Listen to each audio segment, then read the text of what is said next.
Yesterday, April 30th, was an important anniversary in human history. I was planning on doing a video covering this event, but I was just that busy from before the sun came up to after the sun went down, and so tired when I get done. I just didn't have it in me to be able to do the video. So I went to bed after I got done and decided, let's do this today. So here we are today, and we're going to commemorate an important anniversary. Now let's take you back in time, in case you're not aware of the importance of April 30th. April 30th, 1945. Der Führerbunker in Berlin. Underneath the Reichschancellery. Up above the ground, artillery and rocket fire is raining down. Just the occasional pause so that the pieces can cool off a little bit so they won't cook off the rounds in the tubes. Underground, hidden in the shadows, hiding like the rats that they were. A bunch of weak men and women were hiding, trying to come up with ways on how to avoid facing justice for their crimes, for the evil they had done. These people had given their souls to Satan. They did not recognize that there was a God. At least, not the same God you and I have. The few that do, or I should say did, have any type of religion, primarily followed the Norse religion. The only god that they recognized was Wotan, German version of Odin. Many of these people, starting on the 30th, and as time would go on here over the next couple days, would kill themselves because they could not stand the thought of having to pay for their crimes. Amongst the people that killed themselves, and this is the one that's most remembered on April 30th, was an Austrian-born failed painter, a vegan, a homosexual, a person of Jewish descent, a holder of the Iron Cross from the First World War, a person who, even today, his followers admit, yeah, he kind of did have a sexual relationship with his underage niece when he was younger. You know, they'll admit that part, but they won't admit the other stuff that he did. Because apparently, admitting that, he fucked his niece is a lot more acceptable than talking about his record from World War I, where he was caught multiple times and reprimanded and punished by his regiment for having homosexual relations in the trenches. Not just behind the lines, in the trenches when he was supposed to be on guard duty, he was pounding the fudge of a fellow soldier who, by the records that still exist from his regiment, apparently was Jewish. No, I don't have the name of the soldier because, unfortunately, the link I had to the report on the findings in the regimental records, that link is now dead. A lot of the information I have is now from dead links. The stuff has been memory holed. But it is out there. If you can read German, go through, look through his service, or look through the records of his regiment that he served with in World War I, and you will find in there, under the official record, him being reprimanded officially at least twice for that activity during World War I in the trenches.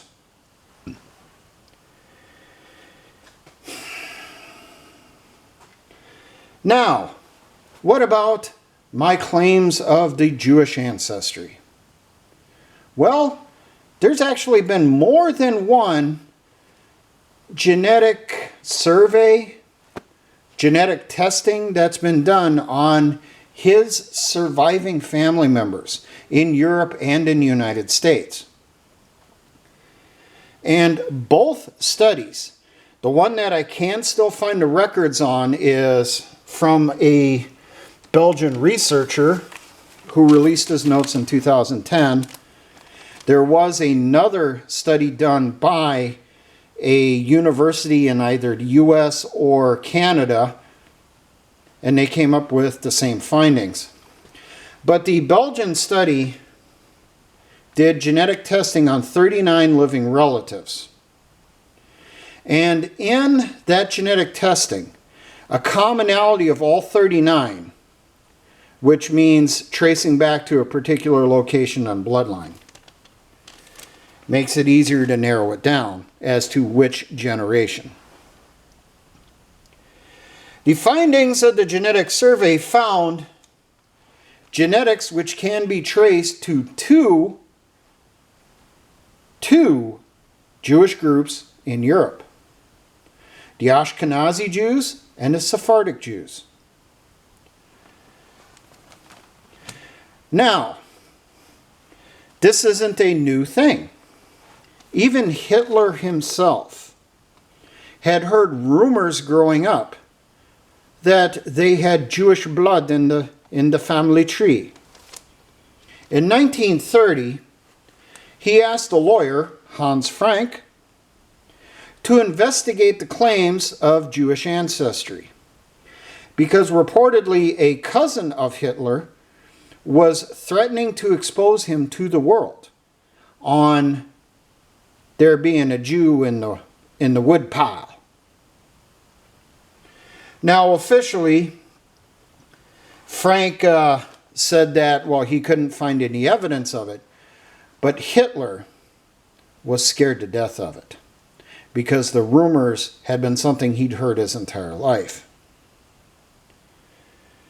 Now, also, during the same time period, Hitler ordered the SS and the Gestapo to take care of anyone who said he could have Jewish bloodlines or may had information backing it up that there is Jewish blood in the Hitler family tree.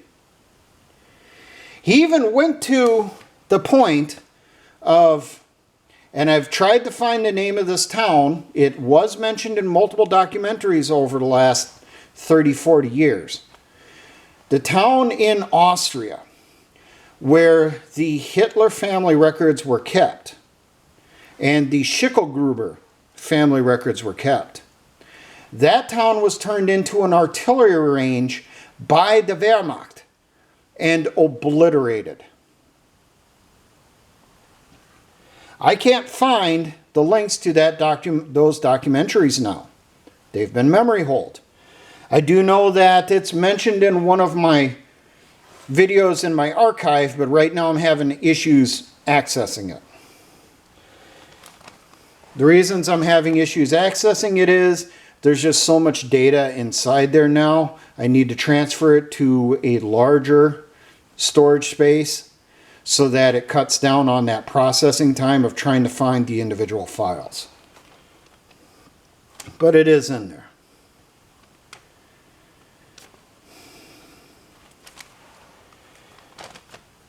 So we have stories from Hitler himself that there may be Jewish bloodline.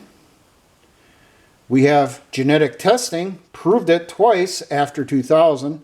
The one test that I can find mentions of in a few articles from overseas is from 2010. And I know there is another study which actually is referenced in one of those articles, but I can't pull up the information from that study. Now, even Jewish groups, because they don't have a solid Jewish church, it's not like the Catholic Church, even Jewish groups have investigated the rumors of Hitler's bloodline, that he may have Jewish blood. And they found evidence that he just might. And they admit that in things that they've posted on their websites. But then they always end at the very bottom of their little writings on it, their articles, that it doesn't matter if he had Jewish blood, they don't consider him Jewish because he didn't consider himself Jewish. Something to think about there, huh, little National Socialists? Yeah, you hate Jews, but you love Hitler? You love a Jew then. Accept it. You're hypocrites. You really, really are.